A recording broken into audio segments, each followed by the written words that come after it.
കേരളത്തിൽ 2026 March April മാസങ്ങളിലായി നിയമസഭാ തെരഞ്ഞെടുപ്പ് നടക്കുമെന്നാണ് വിലയിരുത്തപ്പെടുന്നത്. എന്നാൽ ഇതിന് വളരെ മുമ്പേ തന്നെ കൃത്യമായ മുന്നൊരുക്കങ്ങൾ തെരഞ്ഞെടുപ്പുമായി ബന്ധപ്പെട്ട് കേരളത്തിലെ പ്രധാനപ്പെട്ട രാഷ്ട്രീയ മുന്നണികൾ നടത്തുന്നുണ്ട്.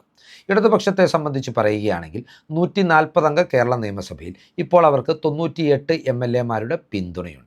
അതിനാൽ തന്നെ ശക്തമായ ഭരണവിരുദ്ധ തരംഗത്തിനെ അതിജീവിക്കുവാനായി 2 ടേം മാനദണ്ഡം ഒഴിവാക്കിക്കൊണ്ട് CPM ഉൾപ്പെടെയുള്ള പാർട്ടികൾ ഭൂരിപക്ഷം സിറ്റിംഗ് MLA-മാർക്കും രണ്ടാമതൊരിക്കൽ കൂടി അവസരം 2026 നിയമസഭാ തെരഞ്ഞെടുപ്പിൽ നൽകുമെന്ന റിപ്പോർട്ടുകളും പുറത്തു വരുന്നുണ്ട്. UDF-നെ സംബന്ധിച്ച് 2025 തദ്ദേശ തെരഞ്ഞെടുപ്പിൻ്റെ ആലസ്യത്തിൽ നിന്ന് എത്രയും പെട്ടെന്ന് പുറത്തു വന്നുകൊണ്ട് 2026 ജനുവരി മാസത്തിൽ തന്നെ സീറ്റ് വിഭജനം പൂർത്തിയാക്കുവാനും 2026 ഫെബ്രുവരി 15-ാം തീയതിക്ക് മുമ്പായി പ്രധാനപ്പെട്ട മണ്ഡലങ്ങളിൽ അല്ലെങ്കിൽ ഭൂരിഭാഗം മണ്ഡലങ്ങളിലും സ്ഥാനാർത്ഥികളെ അവതരിപ്പിക്കുവാനുമാണ് അവർ ആഗ്രഹിക്കുന്നത്. NDA സംബന്ധിച്ച് പറയുമ്പോൾ 2026 നിയമസഭാ തെരഞ്ഞെടുപ്പിൽ കേരള തെരഞ്ഞെടുപ്പ് ചരിത്രത്തിലെ അവരുടെ ഏറ്റവും ഉജ്ജ്വലമായ വിജയം കരസ്ഥമാക്കുന്നതിനുള്ള പദ്ധതികളാണ് രാജീവ് ചന്ദ്രശേഖറിൻ്റെ നേതൃത്വത്തിൽ ആവിഷ്കരിക്കപ്പെടുന്നത്. ഇതിൻ്റെ ഭാഗമായി 34 നിയമസഭാ മണ്ഡലങ്ങളെ അവർ A കാറ്റഗറി മണ്ഡലങ്ങളായി കണ്ടെത്തിയിട്ടുണ്ട്. അവിടെയെല്ലാം ഏറ്റവും കരുത്തരായ സ്ഥാനാർത്ഥികളെ അവതരിപ്പിച്ചുകൊണ്ട് യഥാർത്ഥ ത്രികോണ മത്സരം നടത്തുന്ന ഒരു പ്രതീതി സൃഷ്ടിക്കുവാനാണ് BJP ഇപ്പോൾ പദ്ധതിയൊരുക്കുന്നത്.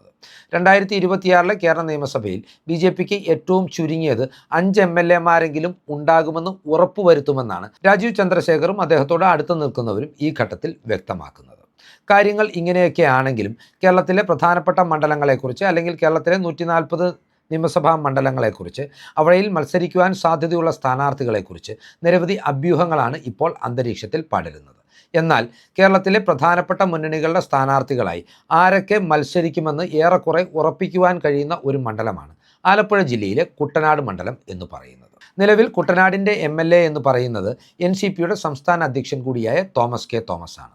അദ്ദേഹത്തിൻ്റെ ജ്യേഷ്ഠ സഹോദരനായ തോമസ് ചാണ്ടിയുടെ നിര്യാണത്തെ തുടർന്നാണ് അദ്ദേഹം കുട്ടനാടിൻ്റെ MLA-ആയി തെരഞ്ഞെടുപ്പിൽ LDF-ന് വേണ്ടി മത്സരത്തിനിറങ്ങുന്നതും 2021 ആദ്യമായി വിജയിച്ചു കയറുന്നതും.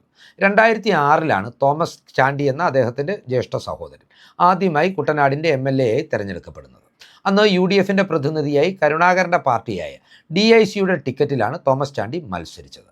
1982 മുതൽ 2006 വരെ ഈ മണ്ഡലത്തെ പ്രതിനിധീകരിച്ച സിറ്റിംഗ് MLA ആയിരുന്ന ഡോക്ടർ KC ജോസഫിനെ പരാജയപ്പെടുത്തിക്കൊണ്ടാണ് തോമസ് ചാണ്ടി ആദ്യമായി 2006 വിജയിച്ചു കയറുന്നത്. 1982 മുതൽ 2006 വരെ doctor KC Joseph Kerala Congress Joseph group എന്ന ഇടതുപക്ഷത്തുണ്ടായിരുന്ന പാർട്ടിയുടെ പ്രതിനിധിയായിട്ടാണ് കുട്ടനാട്ടിൽ നിന്ന് വിജയിച്ചു കയറിയത്. പിന്നീട് 2011 തെരഞ്ഞെടുപ്പായപ്പോഴേക്കും K കരുണാകരൻ മാതൃസംഘടനയായ കോൺഗ്രസിലേക്ക് മടങ്ങിയെങ്കിലും NCPയിൽ അടിയുറച്ചു നിന്നുകൊണ്ട് തോമസ് ചാണ്ടി ഇടതുമുന്നണിയുടെ ഭാഗമായി തുടരുകയും ചെയ്തു. 2011 തെരഞ്ഞെടുപ്പിൽ 2006 ഇടതുമുന്നണിയുടെ സ്ഥാനാർത്ഥിയായി തോമസ് ചാണ്ടിക്കെതിരെ മത്സരിച്ച ഡോക്ടർ KC ജോസഫ് തന്നെയാണ് UDF-ൻ്റെ പ്രതിനിധിയായി കേരള കോൺഗ്രസ് മാണി ഗ്രൂപ്പിൻ്റെ പ്രതിനിധിയായി തോമസ് ചാണ്ടിക്കെതിരെ മത്സരത്തിനിറങ്ങിയത്. എന്നാൽ അന്നും അദ്ദേഹം 7000-ലധികം വോട്ടുകളുടെ ഭൂരിപക്ഷത്തിൽ തോമസ് ചാണ്ടിയോട് പരാജയപ്പെടുകയായിരുന്നു. പിന്നീട് 2016 തെരഞ്ഞെടുപ്പ് ആയപ്പോഴേക്കും തോമസ് ചാണ്ടി തൻ്റെ ഹാട്രിക് വിജയം നേടി ഈ മണ്ഡലത്തിൽ കളത്തിലിറങ്ങിയപ്പോൾ അന്ന് കേരള കോൺഗ്രസ് മാണി ഗ്രൂപ്പിൻ്റെ പ്രതിനിധിയായി അഡ്വക്കേറ്റ് ജേക്കബ് എബ്രഹാമാണ് UDF-ന് വേണ്ടി മത്സരത്തിനിറങ്ങിയത്. കടുത്ത മത്സരം നടന്നെങ്കിലും 5000-ലധികം വോട്ടുകൾക്ക് അഡ്വക്കേറ്റ് ജേക്കബ് എബ്രഹാമിനെ പരാജയപ്പെടുത്തിക്കൊണ്ട് തോമസ് ചാണ്ടി 3-ാം വട്ടവും കുട്ടനാടിൻ്റെ MLA-ആയി തിരഞ്ഞെടുക്കപ്പെടുകയും പിന്നീട് 1-ാം പിണറായി വിജയൻ മന്ത്രിസഭയിൽ മന്ത്രിയായി അധികാരമേൽക്കുകയും ചെയ്തു. രാഷ്ട്രീയ വിവാദങ്ങളെ തുടർന്ന് മന്ത്രിസ്ഥാനം നഷ്ടപ്പെട്ട തോമസ് ചാണ്ടിയുടെ ആരോഗ്യനില പിന്നീട് മോശമാകുകയും ആ നിയമസഭയുടെ കാലത്ത് തന്നെ അദ്ദേഹം മരണമടയുകയും ചെയ്തു. എന്നാൽ ആ ഘട്ടത്തിൽ അവിടെ ഉപതെരഞ്ഞെടുപ്പ് നടന്നില്ല. പിന്നീട് 2021 നടന്ന പൊതു തെരഞ്ഞെടുപ്പിലാണ് കുട്ടനാട്ടിൽ വീണ്ടും ഒരു ഇലക്ഷൻ നടക്കുന്നത്. അന്ന് തോമസ് ചാണ്ടിയുടെ സഹോദരനായ തോമസ് കെ തോമസ് പരാജയപ്പെടുത്തിയത് 2016 തോമസ് ചാണ്ടിയോട് പരാജയപ്പെട്ട UDF സ്ഥാനാർത്ഥി അഡ്വക്കേറ്റ് ജേക്കബ് എബ്രഹാമിനെ തന്നെയായിരുന്നു. 2026 ആകുമ്പോഴേക്കും ഈ മണ്ഡലം ഇടതുമുന്നണിയിൽ നിന്ന് CPM ഏറ്റെടുക്കണമെന്ന വലിയ അഭിപ്രായ പ്രകടനങ്ങൾ ആലപ്പുഴയിലെ പാർട്ടി ജില്ലാ സമ്മേളനത്തിൽ ഉയർന്നു വന്നെങ്കിലും ഈ ഘട്ടത്തിൽ CPM അതിന് തയ്യാറാകുന്നില്ല എന്ന സൂചനകളാണ് പുറത്തു വരുന്നത്. ഘടകകക്ഷികളുടെ സീറ്റുകൾ പിടിച്ചെടുക്കുന്നു എന്നൊരു ചീത്തപ്പേര് കൂടി ഈ ഘട്ടത്തിൽ കേൾക്കാൻ ആഗ്രഹിക്കാത്ത CPM തോമസ് കെ തോമസിനോട് മണ്ഡലത്തിൽ തെരഞ്ഞെടുപ്പ് പ്രചരണങ്ങൾ തുടങ്ങി വെക്കുവാൻ ആവശ്യപ്പെട്ടു എന്ന റിപ്പോർട്ടുകളും പുറത്തു വരുന്നുണ്ട്. ഇതുമായി ബന്ധപ്പെട്ട് തോമസ് കെ തോമസ് ഭവന സന്ദർശനം അടക്കമുള്ള പരിപാടികളുമായി മണ്ഡലത്തിൽ വീണ്ടും സജീവമാകുകയും ചെയ്തിട്ടുണ്ട്. എന്നാൽ കുട്ടനാടിനെ സംബന്ധിച്ചിടത്തോളം അവിടെ നിലനിൽക്കുന്ന രൂക്ഷമായ CPM-CPI തർക്കം തോമസ് കെ തോമസിന് വലിയ വെല്ലുവിളിയാണ് ഉയർത്തുന്നത്. തദ്ദേശ തെരഞ്ഞെടുപ്പിൻ്റെ ഫലങ്ങളും തോമസ് കെ തോമസിന് അത്ര ആശാവഹമല്ല. ആകെയുള്ള 12 തദ്ദേശ സ്ഥാപനങ്ങളിൽ 8 UDF അധികാരമുറപ്പിച്ചതും ഇടതുമുന്നണിയുടെ സിറ്റിംഗ് MLAയ്ക്ക് ഈ മണ്ഡലത്തിൽ വലിയ രീതിയിൽ വെല്ലുവിളിയാകുകയാണ്. UDF ക്യാമ്പിലേക്ക് വരുമ്പോൾ 2016 മുതൽ കേരള കോൺഗ്രസുകളാണ് ഇവിടെ നിന്ന് UDFന് വേണ്ടി മത്സരിക്കാൻ ഇറങ്ങിയിട്ടുള്ളത്.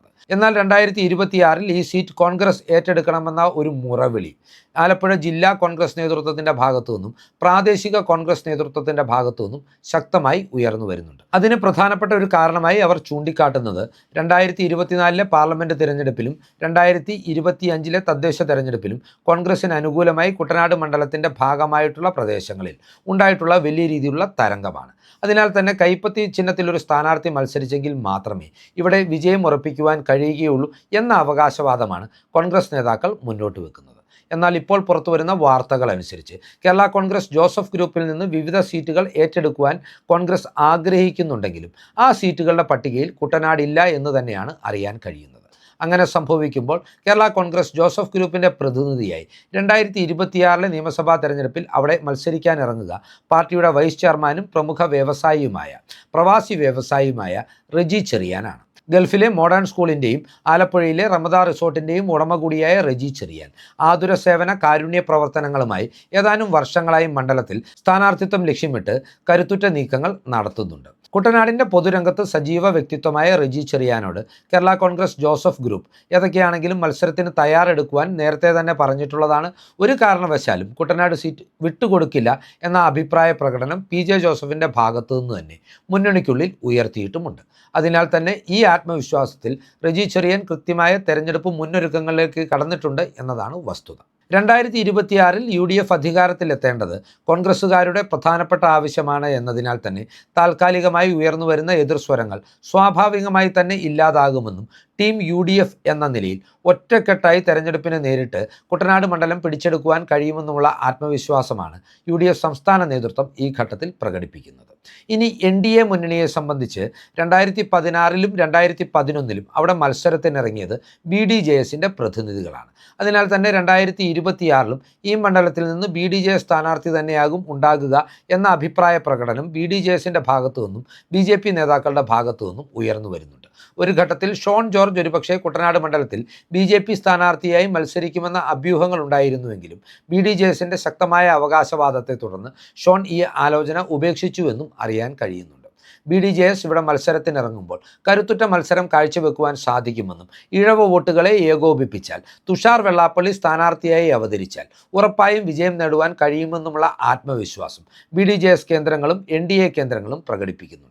2026 അതിനാൽ തന്നെ തുഷാർ വെള്ളാപ്പള്ളിയായിരിക്കും കുട്ടനാട് സീറ്റിൽ നിന്നുള്ള NDA സ്ഥാനാർത്ഥിയെന്നും ഏറെക്കുറെ ഉറപ്പിക്കുവാൻ കഴിയും. ഇക്കാര്യങ്ങളൊക്കെ പരിഗണിക്കുമ്പോൾ ഇപ്പോൾ ഈ ഘട്ടത്തിൽ തന്നെ തെരഞ്ഞെടുപ്പിന് ഏറെക്കുറെ 6 മാസം മുമ്പേ തന്നെ 2026 നിയമസഭാ സ്ഥാനാർത്ഥികൾ ആരൊക്കെയാകുമെന്ന് ഏറെക്കുറെ ഉറപ്പാക്കുവാൻ കഴിയുന്ന ഒരു മണ്ഡലമാണ് ഇത്തരത്തിൽ നോക്കിയാൽ കുട്ടനാട് മണ്ഡലം. 2026 നിലവിലെ ഈ സ്ഥാനാർത്ഥികളായിരിക്കും മത്സരത്തിനിറങ്ങുന്നത് എങ്കിൽ 2026 കുട്ടനാടിൽ ദൃശ്യമാകാൻ പോകുന്നത് ഇഞ്ചോടിഞ്ച് പോരാട്ടം നടക്കുന്ന ഒരു ത്രികോണം മത്സരമായിരിക്കുമെന്ന കാര്യത്തിലും തർക്കമില്ല. ഏതൊക്കെയാണെങ്കിലും ഇവിടെ ഉയരുന്ന പ്രധാനപ്പെട്ട ചോദ്യം എന്ന് പറയുന്നത് തോമസ് കെ തോമസിന് തൻ്റെ ആധിപത്യം, തൻ്റെ കുടുംബത്തിൻ്റെ ആധിപത്യം കുട്ടനാടിൻ്റെ മണ്ണിൽ ഇടതുമുന്നണിക്ക് വേണ്ടി നിലനിർത്തുവാൻ കഴിയുമോ, അതോ 2 പതിറ്റാണ്ടിൻ്റെ ഇടവേളയ്ക്ക് ശേഷം UDFന് വേണ്ടി ഈ മണ്ഡലം തിരികെ പിടിക്കുവാനായി റെജി ചെറിയാന് സാധിക്കുമോ, അതോ BDJS BJPക്കും NDAയ്ക്കും വേണ്ടി അത്ഭുതങ്ങൾ സൃഷ്ടിച്ചുകൊണ്ട് ആദ്യമായി നിയമസഭയിലേക്ക് തുഷാർ വെള്ളാപ്പള്ളിയിലൂടെ ഒരു അക്കൗണ്ട് തുറക്കുമോ എന്നീ കാര്യങ്ങളൊക്കെയാണ്.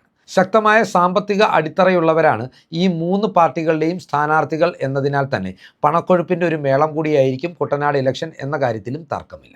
ഈ രാഷ്ട്രീയ ചിന്തകൾ പ്രേക്ഷകർക്കായി പങ്കുവെച്ചുകൊണ്ട് ഈ വീഡിയോ ഇവിടെ അവസാനിപ്പിക്കുകയാണ്. കൂടുതൽ രാഷ്ട്രീയ വാർത്തകൾക്കും വിശകലനങ്ങൾക്കുമായി ഞങ്ങളുടെ ചാനൽ സബ്സ്ക്രൈബ് ചെയ്യുക. നന്ദി.